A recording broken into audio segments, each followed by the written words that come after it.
আসসালামু আলাইকুম। আমি শামিরা হাসান। আমাদের চ্যানেলে আপনাকে স্বাগতম। আজকে আমি কথা বলবো নবম পে স্কেলের সর্বশেষ আপডেট নিয়ে। বর্তমান সময়ে দ্রব্যমূল্যের ঊর্ধ্বগতি সাধারণ মানুষের মতোই সরকারি চাকরিজীবীদের জীবনেও ব্যাপক প্রভাব ফেলছে।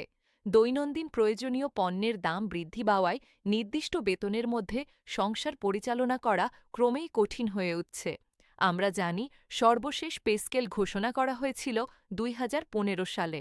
এরপর দীর্ঘ সময় পেরিয়ে গেলেও নতুন কোনো পে স্কেলের আনুষ্ঠানিক ঘোষণা এখনও আসেনি। আজকের ভিডিওতে আমরা জানব নবম পে স্কেলের সর্বশেষ আপডেট, কেন এটি এখন সময়ের দাবি, সম্ভাব্য পরিবর্তনগুলো কী হতে পারে এবং কবে নাগাদ এটি বাস্তবায়িত হতে পারে। পুরো ভিডিওটি মনোযোগ দিয়ে দেখুন। ২০১৫ সালের পর থেকে দেশের অর্থনৈতিক পরিস্থিতিতে উল্লেখযোগ্য পরিবর্তন এসেছে। দ্রব্যমূল্য বৃদ্ধি, বাসা ভাড়া, চিকিৎসা ব্যয় এবং শিক্ষা খরচ সবকিছুই বেড়েছে কয়েক গুণ। কিন্তু সরকারি চাকরিজীবীদের বেতন কাঠামো সেই অনুপাতে সমন্বয় করা হয়নি। বার্ষিক ৫% ইনক্রিমেন্ট থাকলেও তা বর্তমান মুদ্রাস্ফীতির সাথে সামঞ্জস্যপূর্ণ নয়। বিশেষ করে নিম্ন ও মধ্যম গ্রেডের কর্মচারীরা সবচেয়ে বেশি চাপে রয়েছেন। তাদের অনেকেই মাসের শেষ পর্যন্ত আর্থিক সংকটে ভোগেন। বিশেষ করে নিম্ন ও মধ্যম গ্রেডের কর্মচারীরা সবচেয়ে বেশি চাপে রয়েছেন। তাদের অনেকেই মাসের শেষ পর্যন্ত আর্থিক সংকটে ভোগেন। এই বাস্তবতায় নতুন পে স্কেলের প্রয়োজনীয়তা এখন আগের যে কোনো সময়ের তুলনায় বেশি গুরুত্বপূর্ণ হয়ে উঠেছে। রাত ২টা বেজে ১০ মিনিট, রাত ৩:৪। কেন নবম পে স্কেল এখন জরুরি? প্রথমত, মুদ্রাস্ফীতির প্রভাব মোকাবেলা করার জন্য বেতন কাঠামোর পুনর্গঠন অত্যন্ত প্রয়োজন। দ্বিতীয়ত, সরকারি ও বেসরকারি খাতের বেতনের মধ্যে পার্থক্য দিন দিন বাড়ছে, যা দক্ষ জনবল ধরে রাখার ক্ষেত্রে একটি বড় চ্যালেঞ্জ হয়ে দাঁড়িয়েছে। তৃতীয়ত, বর্তমান গ্রেড কাঠামো অনেক ক্ষেত্রে জটিল এবং বৈষম্যমূলক বলে অভিযোগ রয়েছে। চতুর্থত, নতুন প্রজন্মকে সরকারি চাকরির প্রতি আকৃষ্ট রাখতে একটি আধুনিক ও বাস্তবসম্মত বেতন কাঠামো অত্যন্ত গুরুত্বপূর্ণ। রাত ৩:৪, সকাল ৫:৩০। নবম পে স্কেল নিয়ে সর্বশেষ আপডেট। সাম্প্রতিক বিভিন্ন প্রতিবেদন ও সূত্র অনুযায়ী নবম পে স্কেল নিয়ে প্রাথমিক আলোচনা শুরু হয়েছে। সংশ্লিষ্ট মহলে বিষয়টি নিয়ে নীতিগত পর্যায়ে মতবিনিময় চলছে বলে জানা গেছে। যদিও এখনও কোনো আনুষ্ঠানিক ঘোষণা বা নির্দিষ্ট সময়সীমা নির্ধারণ করা হয়নি, তবে অতীতের ধারা অনুযায়ী প্রতি ১০ বছর পর নতুন পে স্কেল ঘোষণার একটি প্রবণতা রয়েছে। সেই হিসেবে ২০২৫ সাল বা এর পরবর্তী সময়ে নতুন পে স্কেল ঘোষণার সম্ভাবনা অনেকেই আশা করছেন।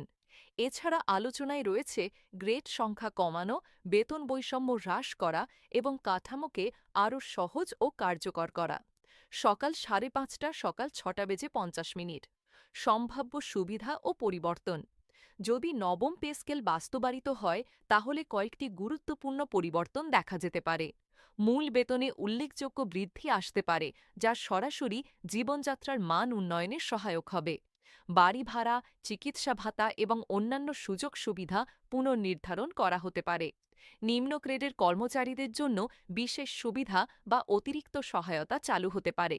এছাড়া একটি ভারসাম্যপূর্ণ ও স্বচ্ছ বেতন কাঠামো তৈরি করা হলে কর্মক্ষেত্রে সন্তুষ্টি ও কর্মদক্ষতা বৃদ্ধি পাবে। সকাল ৬টা বেজে ৫০ মিনিট, সকাল ৭:৩০। উপসংহার: সবকিছু বিবেচনায় বলা যায়, নবম পে স্কেল এখন সময়ের একটি গুরুত্বপূর্ণ দাবি। এটি শুধুমাত্র বেতন বৃদ্ধি নয়, বরং সরকারি চাকরিজীবীদের জীবনযাত্রার মান উন্নয়নের একটি প্রয়োজনীয় পদক্ষেপ। যদি দ্রুত বাস্তবায়ন করা হয়, তবে লক্ষ লক্ষ পরিবার উপকৃত হবে এবং সামগ্রিকভাবে অর্থনীতিতেও ইতিবাচক প্রভাব পড়বে। এই বিষয়ে আপনার মতামত কি? কমেন্টে জানাতে পারেন। ভিডিওটি ভালো লাগলে লাইক, শেয়ার এবং সাবস্ক্রাইব করতে ভুলবেন না। পরবর্তী ভিডিওতে আবার দেখা হবে। আল্লাহ হাফেজ। বর্তমান সময়ে দ্রব্যমূল্যের ঊর্ধ্বগতি সাধারণ মানুষের মতোই সরকারি চাকরিজীবীদের জীবনেও ব্যাপক প্রভাব ফেলছে। দৈনন্দিন প্রয়োজনীয় পণ্যের দাম বৃদ্ধি পাওয়ায় নির্দিষ্ট বেতনের মধ্যে সংসার পরিচালনা করা ক্রমেই কঠিন হয়ে উঠছে। আমরা জানি সর্বশেষ পে স্কেল ঘোষণা করা হয়েছিল ২০১৫ সালে। এরপর দীর্ঘ সময় পেরিয়ে গেলেও নতুন কোনো পে স্কেলের আনুষ্ঠানিক ঘোষণা এখনও আসেনি। আজকের ভিডিওতে আমরা জানব নবম পে স্কেলের সর্বশেষ আপডেট, কেন এটি এখন সময়ের দাবি, সম্ভাব্য পরিবর্তনগুলো কী হতে পারে এবং কবে নাগাদ এটি বাস্তবায়িত হতে পারে। পুরো ভিডিওটি মনোযোগ দিয়ে দেখুন। ২০১৫ সালের পর থেকে দেশের অর্থনৈতিক পরিস্থিতিতে উল্লেখযোগ্য পরিবর্তন এসেছে।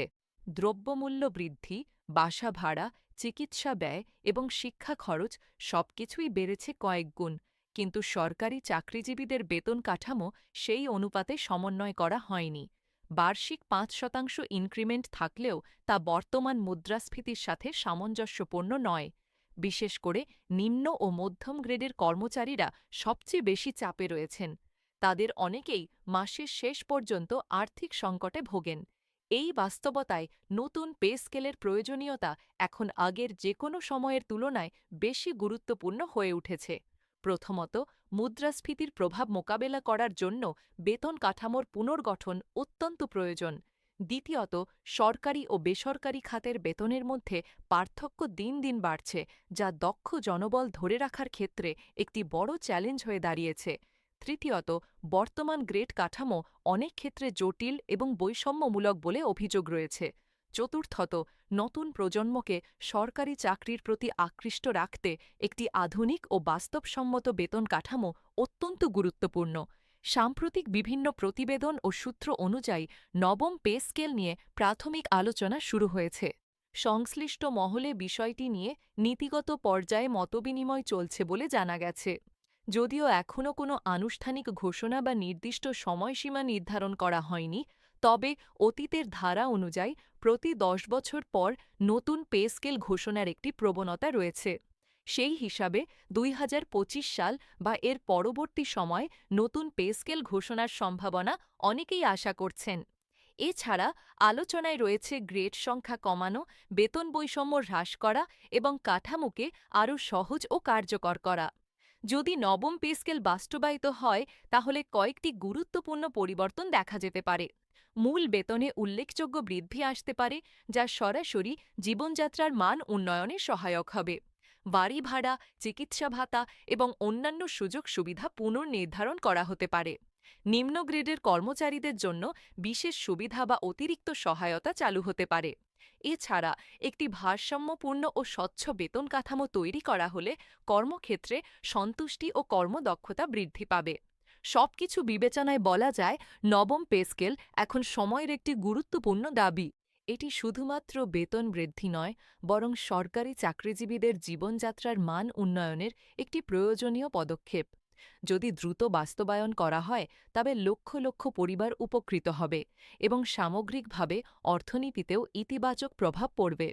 এই বিষয়ে আপনার মতামত কি, কমেন্টে জানাতে পারেন। ভিডিওটি ভালো লাগলে লাইক, শেয়ার এবং সাবস্ক্রাইব করতে ভুলবেন না। পরবর্তী ভিডিওতে আবার দেখা হবে। আল্লাহ হাফেজ।